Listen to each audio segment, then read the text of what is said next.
Shalom, shalom, family, and aloha from Maui, Hawaii. This is your sister Chaya with the Melchizedek News headlines for Tuesday, September 17. I pray that you all are well. All praises to the Most High, for this is the day that He has made. Family, there's a lot going on in the weather, so I'm going to start there. But first, I want to say thank you to all my sisters and brothers that joined me in the live yesterday for another lesson with Sister Chaya. We're going to continue that conversation on being chosen and what's that all about, probably tomorrow. So be sure to join me. Let's get into the weather because there was some strong winds and a lot of flooding that occurred over in the southeast, particularly in the Carolinas. So let's start with the weather, shall we? I've got one that can see. You doggone right you do. Right now, it's a pretty dangerous situation to be here at Carolina Beach, especially if you are on the roads right now because of that flash flooding that we are seeing. The roads to get back are completely flooded with at least about a foot of water. What you can see behind me, guys, this looks, again, like something that would be a named storm past a tropical storm. This looks like wind from a hurricane. I mean, we're seeing things flying in the wind, palm fronds. But I mean, what you also can't see is just far beyond where we are in this parking lot. You can see the trees off in the distance and nothing behind it. Winds very strong. I know the max speeds today are supposed to be 41, but I think we're going to come out much higher than that. Look here, Fox Weather. I'm going to need y'all to get that sister a raise because was she not out there handling that wind and that rain?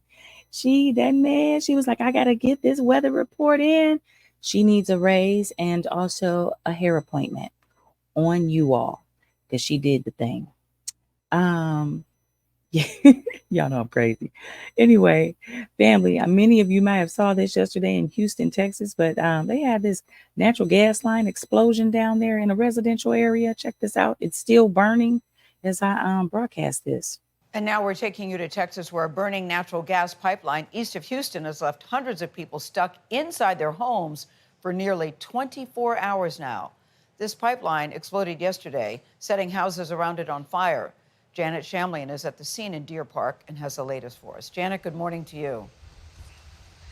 Gail, good morning. This has been burning hot, as you said, for the better part of a day now. While the gas to the pipeline has been turned off, what's still in there now needs to burn itself out. A raging pillar of fire spewing from the ground late into the night after a natural gas pipeline exploded on Monday. People all Ooh, it's going down in this earth, family. You never know when you have to evacuate from your home. So I tell people, have a to-go bag ready because it's so much going on in this hour. You know, I was thinking about that pipeline explosion, and it's interesting that also in Texas yesterday, there was a 5.1 earthquake not too far away. I wonder if there was some suspicious activity going on underground. Well, if you felt a tremor earlier tonight, here's why. Parts of Texas were rattled by a fairly strong earthquake. It measured 5.1 magnitude and was centered near Midland in the town of Ackerley. That places tonight's quake in a tie for sixth place when it comes to the strongest in state history.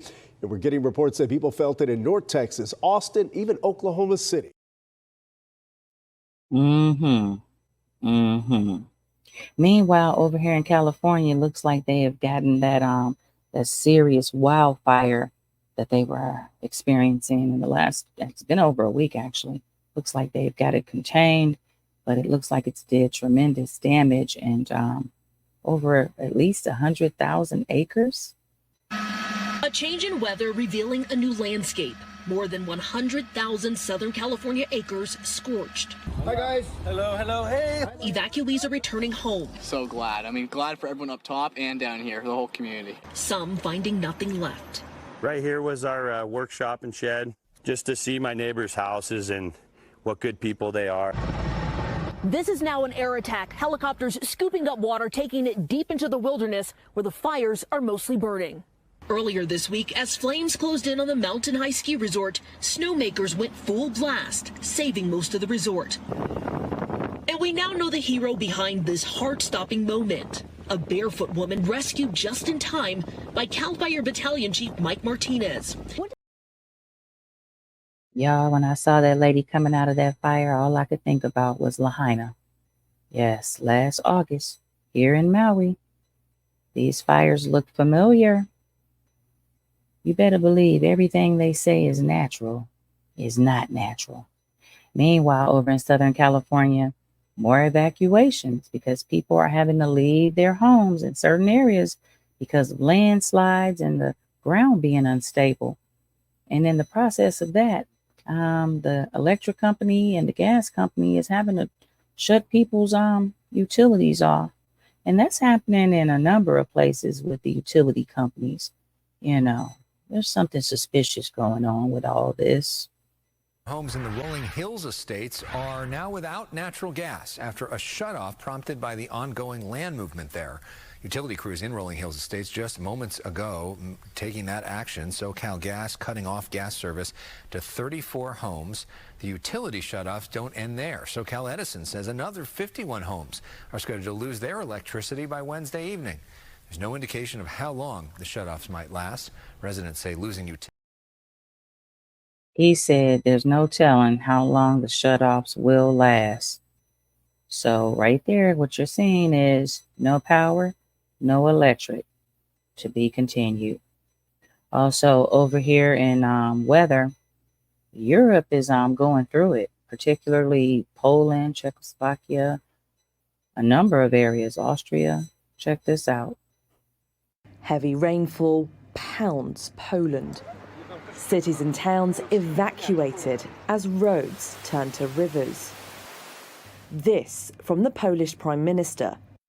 I have convened this government session, first of all, to adopt as soon as possible the decision to introduce the state of natural disaster. Another natural disaster declared.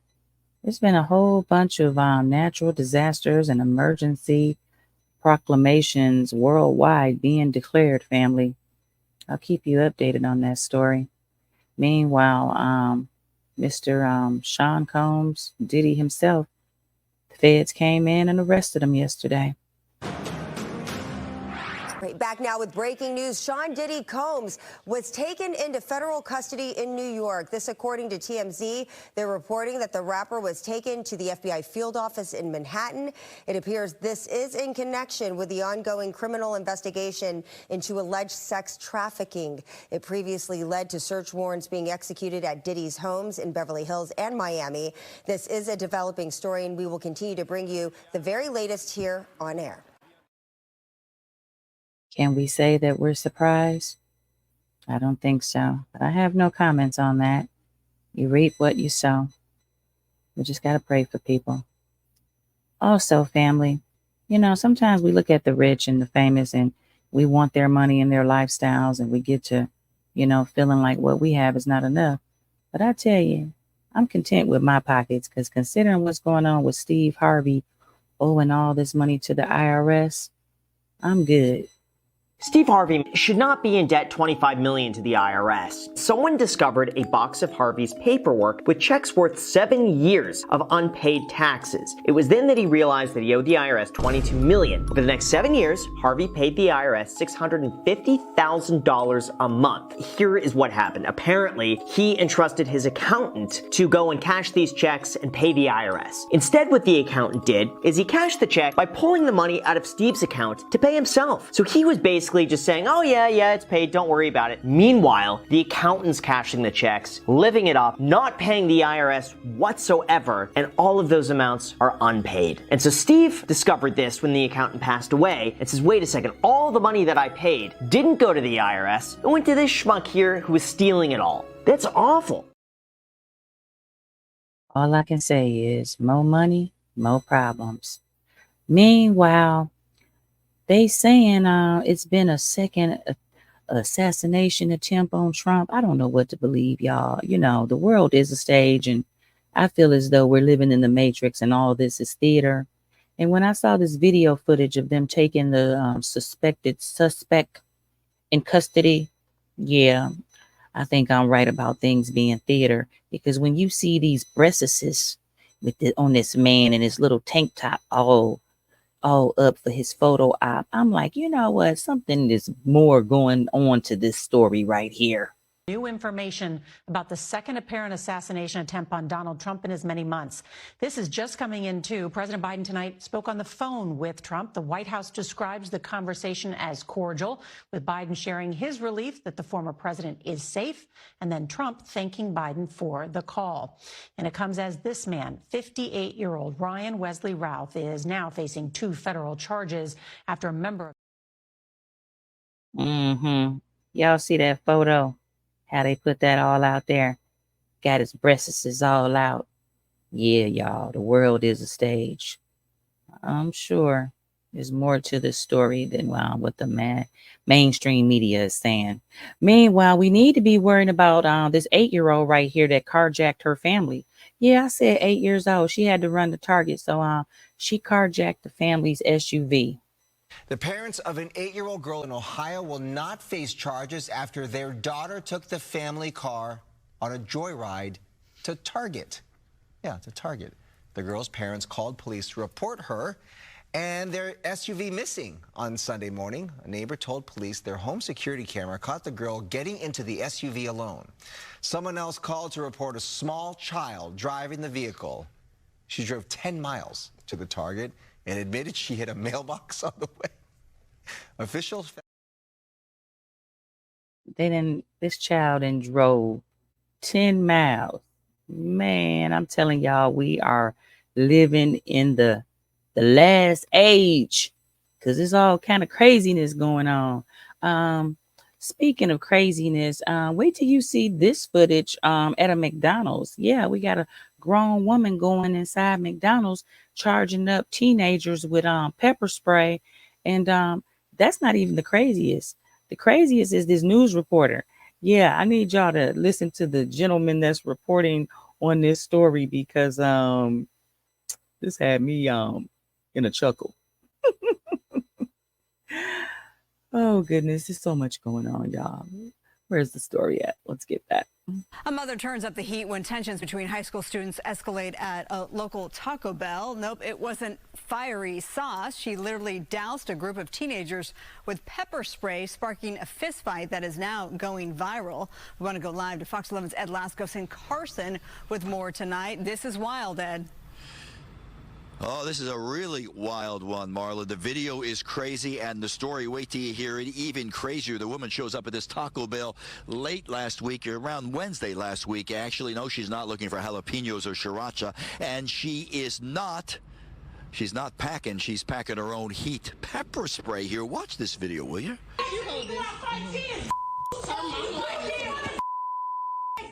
A blast of pepper spray, and it's on like Donkey Kong. There was nothing much I could do, and same for everybody else. She was just pepper spraying anybody that she could get to.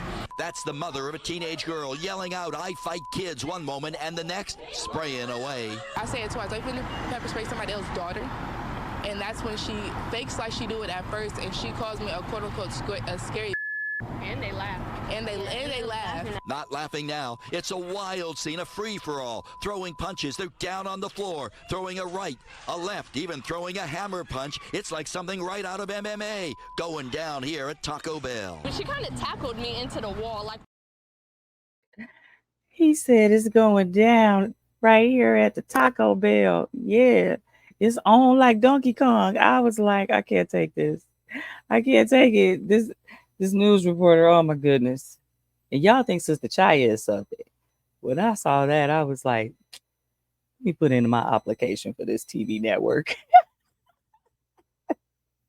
They need me over there. That's my kind of news crew. But at the end of the day, y'all, the wretchedness of it all, mother going over at the McDonald's. Now they say, what is it? Taco Bell. Charging up the kids. I tell you, boy, we are living in some crazy times.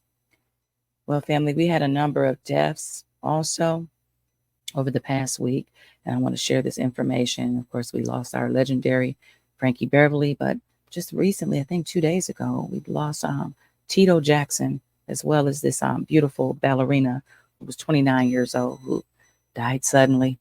So much going on with people leaving.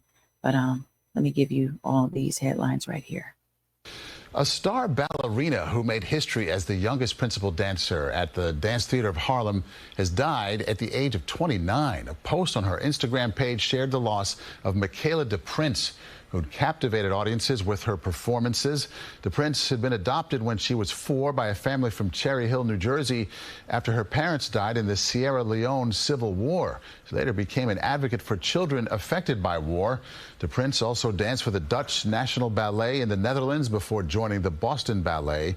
Her cause of death has... Tito Jackson, singer, guitarist, and member of the legendary Jackson family, has passed away at the age of 70. Born Toriano Jackson, Tito rose to fame as a member of the Jackson 5, alongside his brothers Jackie, Jermaine, Marlon, and Michael Jackson. Known for his smooth guitar playing, Tito contributed to the group's distinctive Motown sound, helping them achieve chart-topping success in the late 1960s and 1970s, with hits like I Want You Back, ABC, and I'll Be There. Beyond his musical career, Tito is a proud father to 3 sons, Taj, Terrell, and TJ Jackson. American legend and soul singer Frankie Beverly has passed away. He was 77 years old. You know, this one hits my heart. His loved ones posted to social media today saying, quote, during this time, we're navigating feelings of sorrow, reflection, and remembrance, and we kindly ask for privacy and understanding, allowing us the space to grieve in our own way. Now, Beverly was known for his time with the funk band Maze. You may have heard Frankie Beverly and Maze. Just months ago at this year's Essence Festival, organizers put together a special tribute to honor the band's final performance together. Yes, family, a time to be praying for all. So much going on. People leaving every day. Well, as I get out of here, let's get some encouraging words, some spiritual words, because that's the only way we're going to be able to endure to the end. Let's hear from our very own Brother Maurice, and I'll see you all tomorrow. Peace, love, unity, and respect from Maui, Hawaii. That's right. Mahalo and shalom. Are you praying for those in sin, or are you praying for their death and destruction? The Third Testament, chapter 33, verse 69. Turn away from the many temptations that lurk around your steps. In this time, pray for the sinful cities, where so many women perish, where so many shrines are desecrated, and where so many lamps go out. Third Testament 63, 128. See in no one an enemy. See in all men your brothers and sisters. That is your mission. If you persevere in this until the end, justice and love will triumph on earth, and this will give you the peace and security that you so much long for. Shalom.